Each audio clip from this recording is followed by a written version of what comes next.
morning, Professor Suresh Kumar Yadav ji, Dr. Madam, Director Madam, senior scientists of this institute, administrative staff, research scholars, and their students who are coming from different schools. My lecture is on lichens. May I start with this? How many you have heard this term or this name lichen?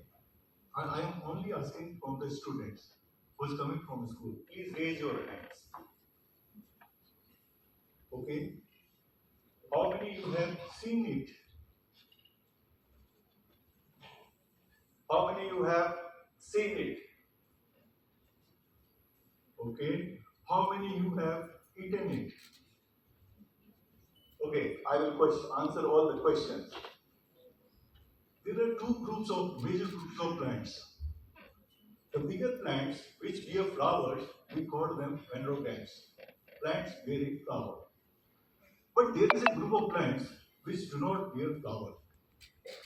And within those groups, you have seen ferns earlier, you have seen bryophytes, pteridophytes, gymnosperms. They do not bear flowers. Within that category, these lichens come. We call it lichens in English. In Hindi, Rashtrabhasha, we call it shag because it is not a single plant. It is comprised of two organisms. One is fungus, and fungus in Hindi is sheva.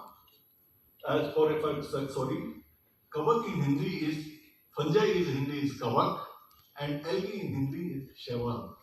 So when we mix sheval and kavak, it will be called shag. In your Himachal Pradesh, locally it is known as mehndi, or commonly you see kai. And if you go a little bit up in Jammu Kashmir, it is pumrose. If you come down to Punjab, it is chal shabila. If you go to Maharashtra, it is dagadful. If you go to south, it is kaluwala. If you go to the east, it is jhau. It is in Uttarakhand, it's chadila. The most common name is chadila. You see this plant every day. If your house is 20-year old, you go to the roof of your house or in your courtyard. If cement plaster is there, which is 20 years old, you see black patches. They all are like this. When you are in high school or intermediate, you have utilized litmus paper. That dye comes from earlier from lichens, dibenzopyrone. Now it is synthetically made.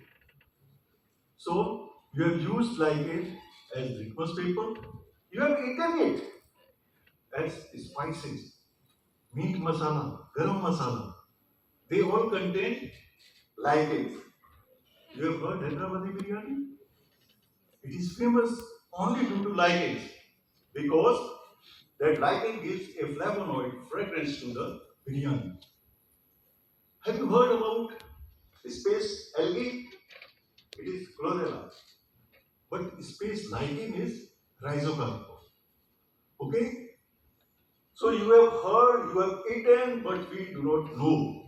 If your house is in Himachal Pradesh, if you go out, the trees which bear white patches, they are lichens. And we do not know. Anyway, today I will tell you more about this plant. Let us start with. I started my career, my honest teacher was Professor D.D. Awasthi. He was the person who has done two PhDs. One PhD from Lucknow University, Lucknow. Second PhD was from Colorado University, USA. Then he established a school of lichenology in India for the first time at Lucknow University Botany Department. And I'm lucky enough that I have a teacher like Dr. D.D. Awasthi. I'm lucky enough I have students, more than 45 students. They are with me. They have done their PhD. And that's why I raised up to this level. So I first of all, starting my lecture, I will thank the students who was associated with me and my honorable teacher. It is simple, as I told you, lichen is not a simple organism. It is a symbiotic association. Symbiotic means if two persons they come, when there is symbiotic association in our life, means if you are in problem, if somebody will comes, helps you, you have that friendship. It is like that. We all know algae, it contains photosynthesis, it contains chlorophyll, and it is involved in photosynthesis, make food for life. Fungi, it gives the substratum, minerals. In a lighter mood, I can say that algae is a wife, fungi is a husband. Okay? She prepares food for and it is father who takes care of that house. He makes the house, provide minerals, and algae prepares the food. But it is not there. There is a lot of debate. It may be some dead cells of algae they are found inside the lichen thalli. Then no, it may be different one. It may be a controlled parasitism. It will not kill all the algae, but it will hold few algae. They will prepare food for them. So the next definition is scheme. No, it is the partial or this survival for algae and fungi together. If you see that we call fungus, in Hindi we call kavak, is microbiome. Photosynthetic partner is photobiont, algae, and other microorganisms are again associated with lichens. Earlier it was not known. So later on, this is the picture now. Nowadays, lichen is a micro ecosystem. Apart from algae and fungi which are involved, there are large number of lichen, other fungi live inside the lichen thalli. They are called endolichenic fungi. Similar to the endophytes in higher group of plants, there are again fungi which grow on the lichen thalli. We call lichenicolous fungi, a bacteria, and they are excellent source of different metabolites. Later on, I will tell you again about them. So, where you will find lichens most? In Himalayas, you can collect them in trucks of loads for these spices, for perfumery. Have you heard about Kannauj in Uttar Pradesh? There is a place which is famous for its perfumery. And lichens they were utilized there for preparing one henna attar, which is a perfume.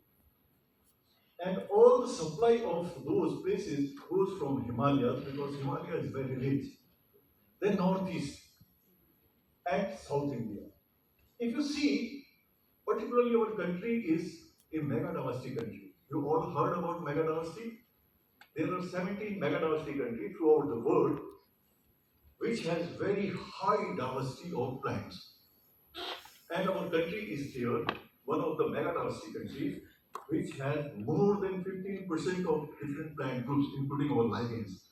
So we will find, next on I will tell you, where you will find lichens.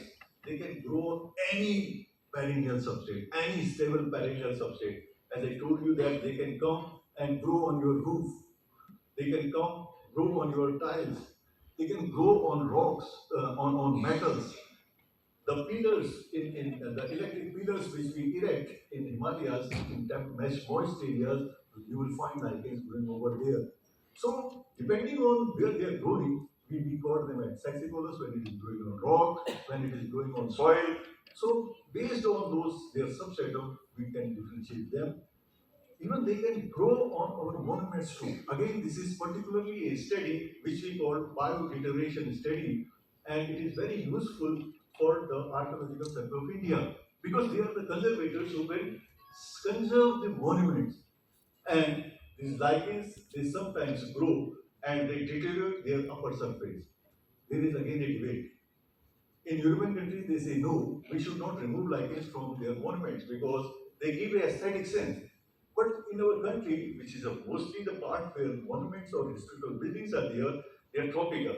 They give a shabby look to these monuments, and we have to remove. And it is the Archaeological Survey of India, they are responsible for taking care of these historical buildings and monuments. Again, that is an area we call its biodiversity. Our country is, as I told you, is very rich in plant wealth. And you can easily differentiate our country into three parts. The altitude from sea up to 1,500 meters is called tropical area, tropical region. From 1,500 to 3,000 meters is called temperate region. And from temperate region means that is 3,000 meters, then above it is alpine region. So you have different type of climatic condition, different type of forest vegetation, different type of lichens too. If you go and see particularly the area which is in the tropical region, and we find we have too much of this Surya robusta forest.